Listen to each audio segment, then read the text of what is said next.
Kali ini aku akan menceritakan sedikit tentang pesugihan ya, tapi pesugihan ini agak berbeda dari pesugihan-pesugihan yang lain. Yang aku ceritakan ini pesugihan popok wewe. Ya kalau masalah pesugihan mah pastinya nggak jauh-jauh dari kesulitan ekonomi dan tekanan ekonomi ya.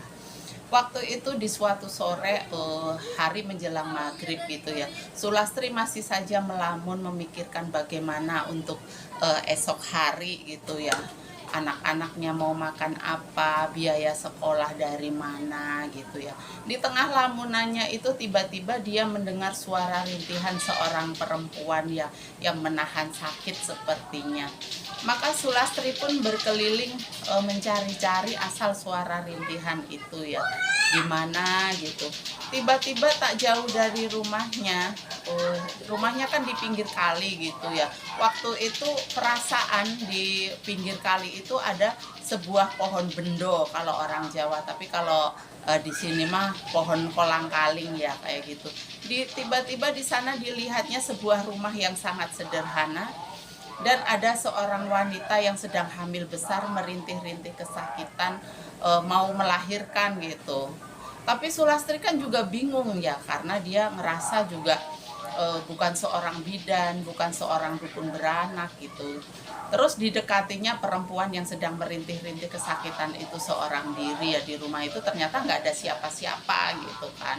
Oh, perempuan itu berkata minta tolong saya, kata saya udah mau melahirkan, anak ini udah mau lahir sedangkan tidak ada siapa-siapa di sini, katanya gitu. Tapi Sulastri bilang, saya juga bukan dukun beranak mbak, gimana saya menolong kamu, katanya gitu.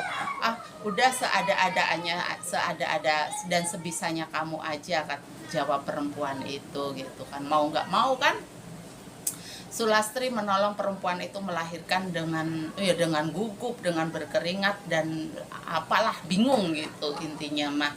Tapi alhamdulillah bayinya itu bisa lahir dengan selamat gitu ya.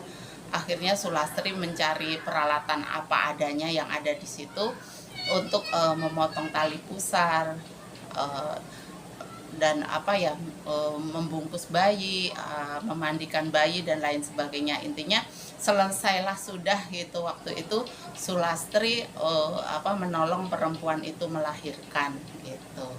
Setelah semuanya selesai, Sulastri minta pamit mau pulang ke rumahnya gitu. Terus sama perempuan itu dikasihlah Sulastri itu selembar kain yang buat popok bayi gitu ya. Dia bilang begini, ini popok ini mudah-mudahan bisa bermanfaat buat Mbak Lastri karena sudah menolong saya, katanya gitu. Jika popok itu dibawa kemana-mana Mbak Lastri maka akan tidak bisa kelihatan, nggak bisa dilihat orang gitu. Maka pergunakanlah popok ini sebaik-baiknya Mbak, katanya gitu. Tapi setelah Mbak berkecukupan dan istilahnya nggak kekurangan lagi Mbak Lastri, tolong pulangin popok ini, kata perempuan itu gitu kan. Terus maka pulanglah Mbak Lastri ke rumahnya. Hari udah malam ya, udah hampir jam 10 apa jam 11 malam gitu Mbak Lastri sampai ke rumahnya. Meskipun waktu itu rumahnya deket gitu, tapi serasa jauh gitu. Jam 11 malam Mbak Lastri baru nyampe ke rumahnya gitu. Dan Mbak Lastri itu pengen nyobain bener enggak gitu ya manfaat si popok tadi kalau itu. Maka dia mengucapkan kata-kata yang diajarin sama perempuan tadi. Bener, sampai di dalam rumah anaknya, suaminya nggak melihat dia pulang gitu. Kata Mbak Lastri, bener apa kata perempuan itu, bahwa jika popok itu dibawa dia tidak akan kelihatan gitu. Meskipun bagaimana sebenarnya Mbak Lastri juga bimbang ya untuk mempergunakan popok itu. Istilahnya kalau mengambil itu kan namanya mencuri ya, mencuri, sedangkan hal itu kan tidak baik. Tapi dalam keadaan terpaksa gitu Mbak Lastri, besok paginya dia pergi ke pasar dan menggunakan popok dari pemberian perempuan yang kemarin itu gitu. Mbak Lastri ke pasar itu nggak ada yang ngelihat sama sekali gitu. Jadi dia ngambil sayuran, ngambil bahan-bahan makanan kayak gitu, nggak ada yang bisa ngelihat dia gitu, ngambil uang dari para pedagang di pasar gitu kan.